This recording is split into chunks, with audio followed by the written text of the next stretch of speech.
Malachi, we met a little while ago. We were doing an interview at a restaurant, and I knew you would be a great part of Healthy Water and Air. If you don't mind, can you tell us kind of your story, where you were at a year ago, where you are now?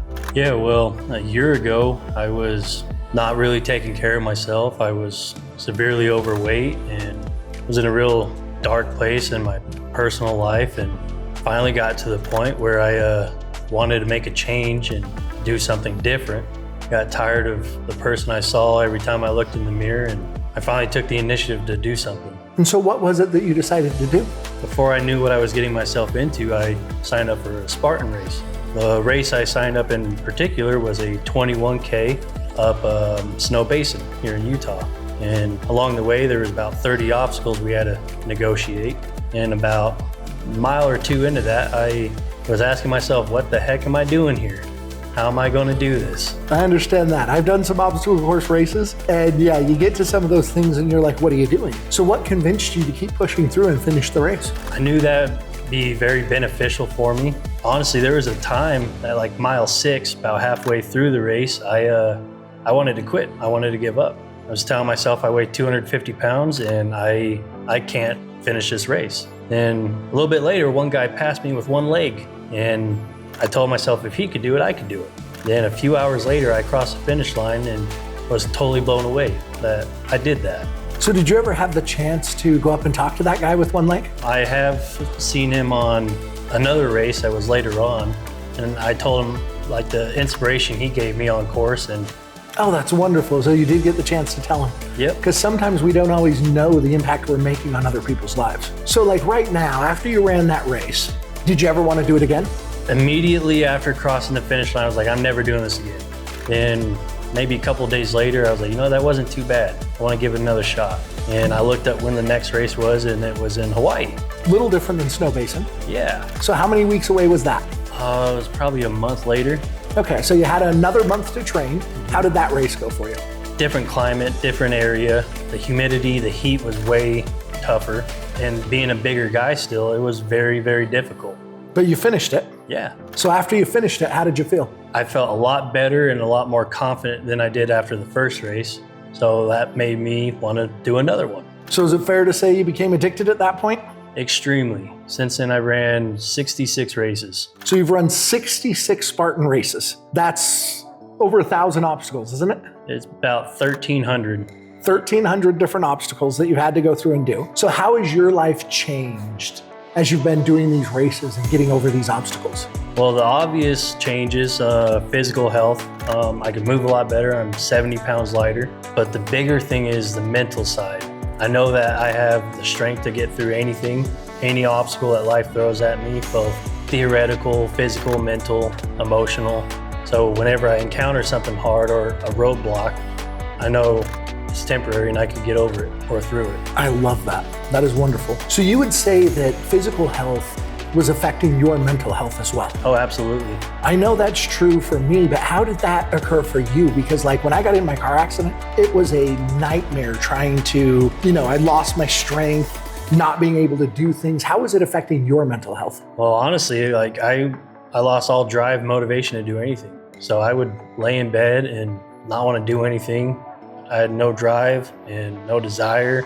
As I took my health more seriously, that got better and easier, and now I'm out and about doing everything I love doing again. Well, and that's kind of what far too many Americans are facing right now. So there's too many people. You can just look at like Netflix watch time or Amazon Prime watch time or even YouTube, TikTok, whatever it might be. They are just getting home and doing nothing. So what message would you share to people who are looking for that little boost to get out and make something possible in their lives? Over the years, everyone does it beginning of the year. I'm gonna get more active, I'm gonna get in shape. And they wait to do it. They don't do it immediately. Or they wait to watch some motivational video. Now motivation does help, but motivation could only carry you so far. I learned that I had to have discipline. Discipline will carry you forever. And so when you're saying discipline, what do you mean? When that alarm clock goes off at 4 or 5 o'clock in the morning, especially in the winter when it's cold, and you gotta go run, it's so much easier to say, I'm gonna skip today, I'm gonna go run later. But discipline is when you get up anyways and you force yourself to do the thing you do not want to do. And I love that because as I was going through some of my transitions to become healthier and everything else, my life motto was a champion is reborn daily. Yes. Because you're setting and achieving daily goals. Because like you recently competed in Worlds. Would that have even remotely been possible if it wasn't for those 5 a.m., 4 a.m. wake up calls to go run? Oh no, absolutely not. And so how did you do in Worlds? In my age group, I came in 22nd and ran 3. The 21K, 10K, and 5K. So how did it make you feel coming in 22nd? To think that I came from barely able to walk a 21K to finishing in that area in the World Championship where there's thousands of other runners, I was extremely proud of myself. You still technically lost to 21 other people. Does that even matter? Because I beat 8 billion people on the planet that day. Right, and you were competing with yourself. How did it feel to finish that race and look at it and go, okay, I was here a year ago and now I'm 22nd in the world? I think my favorite thing, so still to this day, I hate running. I absolutely hate it. It takes a lot for me still to get up and run. Well, what I love that running does is what it does for me mentally and obviously physically. When you start running, us humans, we're addicted to comfort. So we start running or doing anything strenuous or hard, our brain's like, hey, we need to chill, we need to stop, sit down for a little bit, take a break, or let's stop, this is too hard. When you are able to battle that thought in your head, that little voice, it's kind of beautiful. You're able to conquer your own thoughts. Most people don't even realize they could run a marathon right now without even training. Heck, I did a half marathon, my first race, with no training. I didn't even stretch. But I was able to tell my brain that my body's in control. That's what made me finish. You've now done that. What's your next race that's coming up? The 10K championship in Mammoth, California, next weekend. Okay, so this is a 10K championship. So you're only doing the one race. Well, I'm doing 4 races. I'm doing the 21K, the regular 10K, then the 10K championship, and the 5K. Do you at least get to do the 10K championship first? I believe that one does come first. Okay, so good. I get to come in fresh legs. What are you anticipating is going to occur? Because this is at Mammoth, right? Yes, sir. So it's mostly uphill, high elevation. Like how high is this elevated? We're starting at 8,500 feet, and I believe we're finishing around 10.5. And a lot of people at that elevation, I mean, thankfully we do live in Utah, so we're a little more accustomed to it. Do have that to my advantage. But most of the people at that elevation, they're struggling to breathe. Yep. And you're gonna go run 4 races. Yes, sir. If you had to sum up your goals for Spartan for the year, what are they? Really to do as many races as I possibly can. I don't really care too much about time or placement, but my ultimate goal is 100 races this year. And I do want to take first place in my age group on one of the 50Ks. I have 2 left this year. So you want to run 100 races. That's basically one every 3.5 days. Mostly though, I'm running 4 to 6 races every weekend. Right. Or every other weekend. But still, that averages out to one every 3.5 days. Yep. So that is a pretty aggressive goal. Why do it so aggressively in your first year of doing them? It's just really my personality.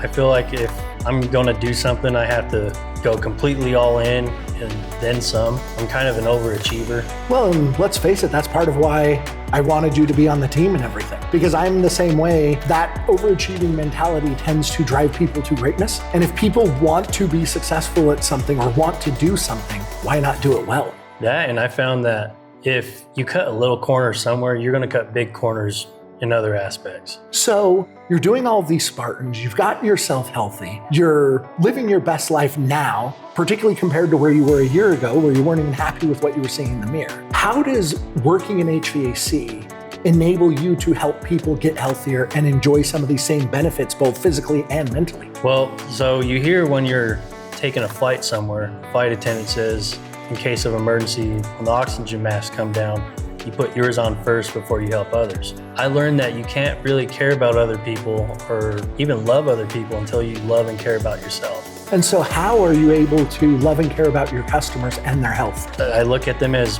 friends and family and be more personable with them.